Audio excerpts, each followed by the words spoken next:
तो hello viewers. तो आज हम लोग करने जा रहे हैं UPSC civil services mains exams की आंसर राइटिंग की प्रैक्टिस। तो आज जो मेरी आंसर राइटिंग सीरीज़ है, तो ये मैं टॉपिक वाइज कराता हुआ चलूँगा हर एक सब्जेक्ट को लेकर। तो जैसे आज का टर्म है वो एंशिएंट हिस्ट्री को लेकर है। तो एंशिएंट हिस्ट्री से रिलेटेड ये इसमें आंसर राइटिंग की प्रैक्टिस कराई जाएगी और ये प्रीवियस ईयर क्वेश्चन है। तो हम लोग देखते हैं कि आंसर राइटिंग करी कैसे जाती है और इसके काफ़ी सारे एस्पेक्ट समझेंगे हम इस आंसर राइटिंग में। तो सबसे पहले हमें सबसे पहले क्वेश्चन को समझना होगा कि क्वेश्चन क्या कह रहा है, उसी हिसाब से फिर हम आंसर लिखेंगे इसका। तो क्वेश्चन हमसे क्या कह रहा है, the emergence of non Harappan Chalcolithic culture in central India and Deccan mark a change not only in subsistence patterns of people but an overall transition from pre to proto historical period। और ये 2017 में आया हुआ question है। तो basically हमसे कहा क्या जा रहा है, हमें बताना है क्या नॉन हड़प्पन चैल्कोलिथिक कल्चर के बारे में बताना है, जो कि लाइन क्या ट्रांजिशन लाइन, मतलब पहले की लाइफ में प्री हिस्टोरिक और प्रो हिस्टोरिक चेंज लाइन, मतलब पहले का कल्चर कैसा था और एकदम से ट्रांजिशन होकर नया कल्चर कैसे आ गया।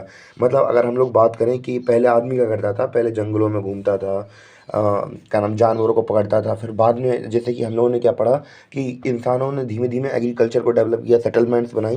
तो नोमैडिक लाइफ से इस्टेब्लिश अर्बन सिटीज़ की बात करें, जैसे ये ट्रांजिशन कैसे आया उस समय में। तो हम लोग इसका सबसे पहले कोई भी आंसर हो तो उसको 3 पार्ट में डिवाइड किया जा सकता है सिविल सर्विसेज में। जैसे पहला पार्ट होता है जो होता है इंट्रोडक्शन, दूसरी होती है बॉडी और तीसरा होता है अपना कंक्लूजन। तो 3 पार्ट में डिवाइड करके हम लोग आंसर लिख सकते हैं। तो इंट्रोडक्शन तो हम चाहे जैसा चाहें वैसा लिख देंगे, क्योंकि ज़्यादा मार्क्स इसमें 1.5 से 2 नंबर मिलने होते हैं। तो इस आई थिंक 3 नंबर मिलने होते हैं। अगर आप बेकार से बेकार भी इंट्रोडक्शन लिखें तो 1.5 नंबर तो मिल ही जाएगा। तो आप इंट्रोडक्शन पे ज़्यादा फोकस मत करना, मेन बॉडी होती है उसमें करेक्ट्स लिखना पड़ता है थोड़ा बहुत।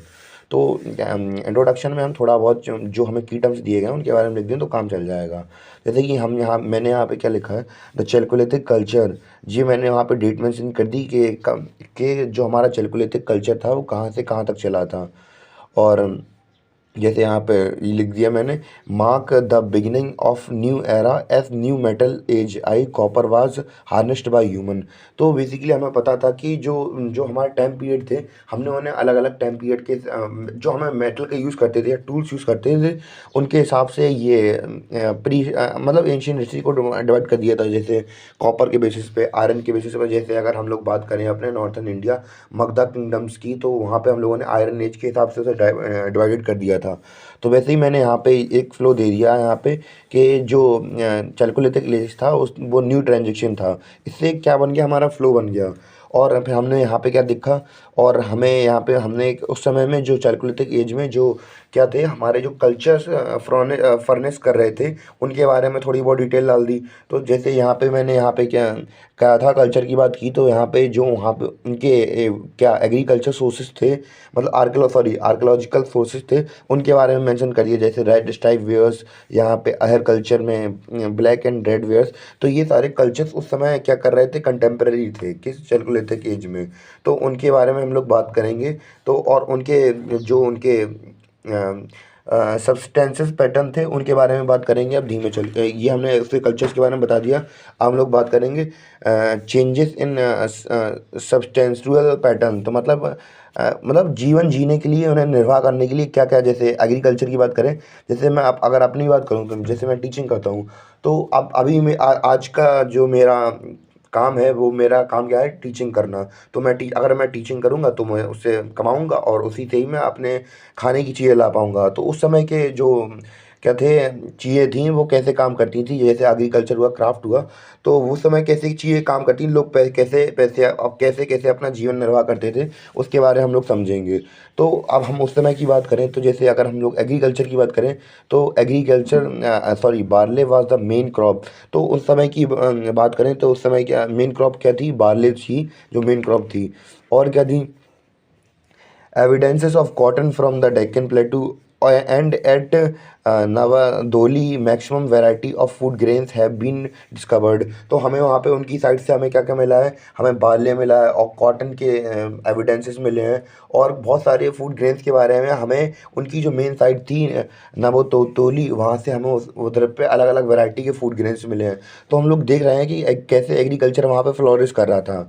और क्राफ्ट की बात करें, अब एक क्योंकि पहले की बात करें तो आदमी तो कुछ करता नहीं था पहले के पहले तो नोमैड था कि जंगलों अलग अलग जंगलों में घूमता था, शिकार करता था और खाता था। जब उन्होंने सेटलमेंट कर ली तो उन्होंने अलग अलग अपनी जो अलग अलग टाइप के जो सेक्टर्स हैं उनमें डिवाइड करके, जैसे सोसाइटी का एवोल्यूशन होता है, तो जैसे कि हम लोग आजकल इकोनॉमी में पढ़ते हैं तो इकोनॉमी में अलग अलग सेक्टर्स होते हैं। तो ये अलग अलग सेक्टर्स धीमे धीमे बनने लगे थे कि जब अर्बनाइजेशन होता है तो इसके साथ एक चीज़ नहीं आती, उसके साथ अलग अलग चीज़ें आती हैं। तो जैसे कि आज आज के समय में अलग अलग सेक्टर्स हैं, वैसे ही उस समय भी हुआ करते। तो यहाँ पे ऐसे एग्रीकल्चर का मैंने एग्जांपल दिया। फिर हम लोग देख सकते हैं कि यहाँ पे क्राफ्ट के भी हमें अलग अलग एविडेंसेस मिले हैं, जैसे different variety of pottery such as lustrous red wares black and red wares it is so emergence of craft and professions. तो हम लोग यहाँ पे इस समय में क्या देख सकते हैं कि हमें पॉटरी के एविडेंसेस मिलते हैं काफ़ी सारे। जैसे कि हम बात करें, जैसे मैंने अभी पीछे कल्चर्स में बताया था, तो हमें जो उनके एविडेंसेस मिले थे, जो मेन एविडेंसेस थे वही उनके जो पॉटरी के एविडेंसेस थे, तो वो सारे एविडेंसेस थे। तो वो हम लोग और बस यही उनके काम थे बेसिकली। जैसे कि एग्रीकल्चर हो गया, अब दूसरा काम क्या हो गया कि अगर कोई एग्रीकल्चर कर रहा है तो उनके घर के अगर पुराने समय की बात करें तो पुराने समय में बर्तन वर्तन वगैरह तो चलते नहीं थे स्टील के।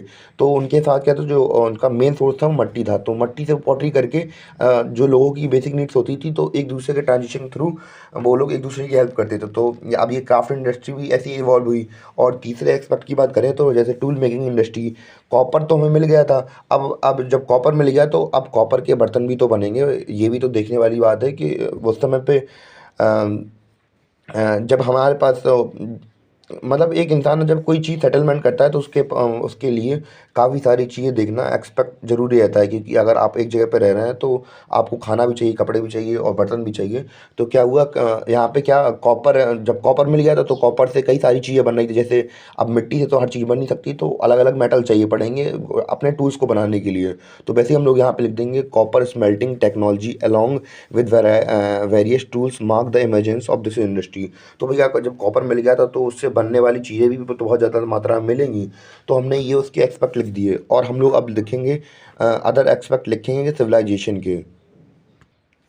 अब अदर एस्पेक्ट में हम क्या लोग अगर अगर अगर अगर अदर एस्पेक्ट की बात करें तो जैसे एक कोई सिविलाइजेशन होती है, जैसे कि अगर हम लोगों ने अपने ऋग्वेद वगैरह के बारे में पढ़ा होगा कि अगर हम आप लोगों ने एंशिएंट हिस्ट्री पढ़ी होगी, तो कैसे कैसे जो वुमेन्स का स्टेटस था पहले अच्छा था, पर धीमे धीमे जब नई सिविलाइजेशन आई तो नए एज के साथ जो उनकी जो कंडीशंस थी वुमेन की, वो धीमे धीमे चेंज होती रही।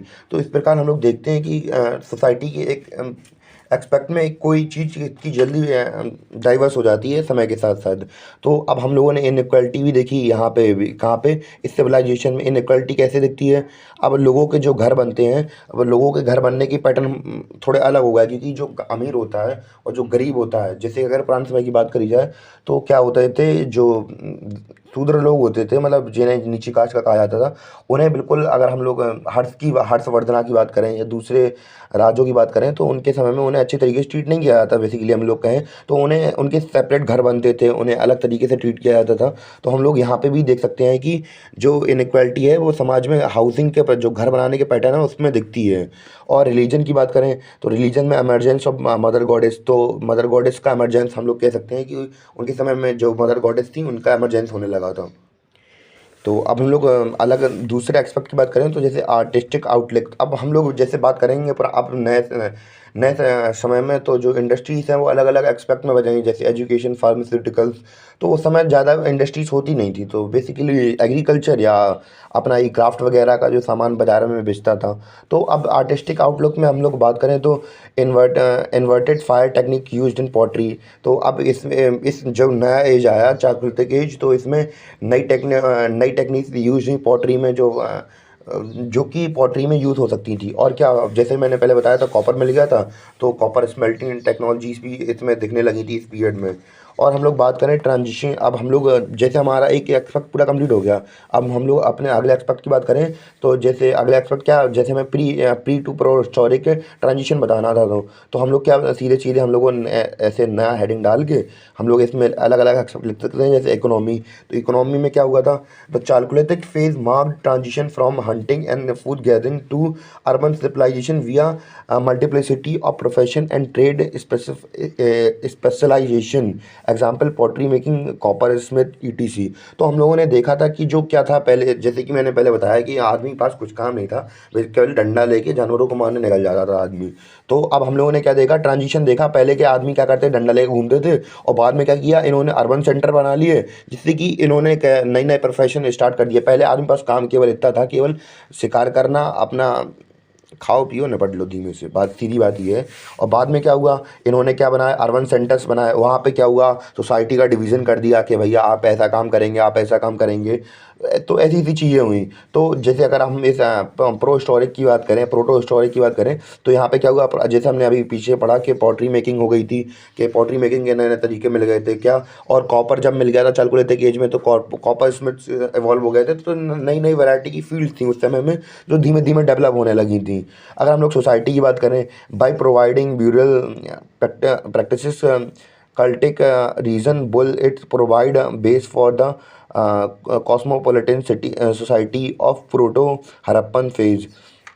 अगर पॉलिटी की बात करें, तो पॉलिटी में हम लोग क्या कह सकते हैं, by stabling unequal settlement pattern fortification of villages base of proto Harappan phase was led.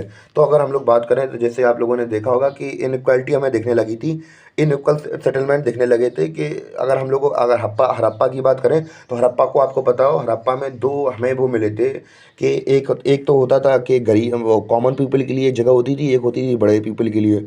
तो अनइक्वल सेटलमेंट दिखती थी वहाँ पे, और हड़प्पा में क्या दिखता था, फोर्टिफिकेशन दिखता था हमें विलेजेस का।